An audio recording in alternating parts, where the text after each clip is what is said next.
Once more in Capernaum, days had passed by. The news spread fast in homes and crowds drew nigh. No room within, not even at the door, yet eager souls hungered for Jesus more. A sickly man by friends on four sides borne, in earnest quest to Jesus he was drawn. The crowd blocked past, they sought a different route, stripped off roof tiles, a daring move no doubt. The man descended on his bed with care. In front of Jesus Christ their faith laid bare. Jesus, who saw their faith, declared with ease, "My son, your sins are forgiven, be at peace."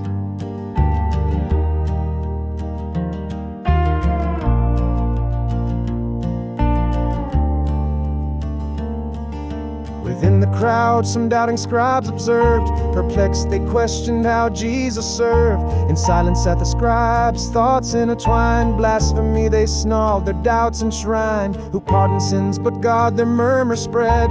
A challenge to the words Christ boldly said. Jesus perceived their musings, deep and keen. Why harbor doubts in minds so small and mean? To say your sins are pardoned or rise. Take up your bed and walk, which one belies? But so you'll grasp, the Son of God holds sway on earth to pardon sins, a truth displayed. He turned to him once bound by ailment snare. Rise, take your mad head home, your health's repaired. And lo, the man, as bidden, rose with might, picked his bed up and walked a joyous sight. Amazement spread, the crowd voiced grateful cheer, glorifying God with their hearts sincere. By the lake, Jesus taught the listening throng. Leaving, he saw Levi, tax collector long. And Jesus said to Levi, "Follow me," and Levi followed Jesus instantly. In Levi's home, sinners and publicans dined, the motley crew that ate food and drank wine. The Pharisees asked their judgments unkind, "Why eat with sinners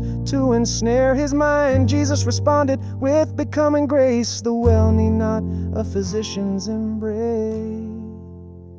I'm here for sinners, calling them to me, not righteous ones, because their hearts are free." John's and the Pharisees' disciples fasted, and seeing that they did, some people asked, "Since their disciples fast, should not yours too?" Jesus compared himself to a bridegroom, giving his answer with a subtle art. Guests at a wedding feast would not depart to fast as long as the groom in joyous cheer accompanies them ere he disappears. The bridegroom is indeed with them, he told. The days will come when fasting takes its hold, for comes the hour when the groom shall part his way, and then their fasting they shall undertake. A patch of new on old cloth, ill-advised, will tear the fabric where the old is prized. New wine, if poured in skins that age is worn, would burst the vessels, leaving all forlorn. Therefore new wine and fresh skins it shall find, preserving both the skins and drink entwined.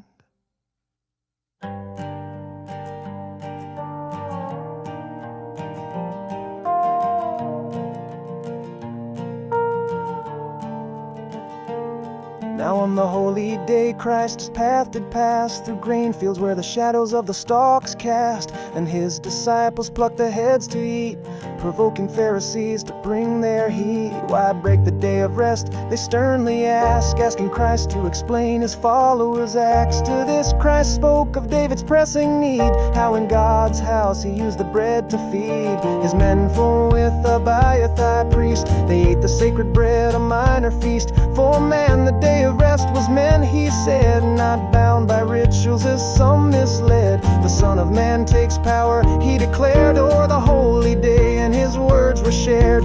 For rituals and laws were made for man, not to control him in an iron span.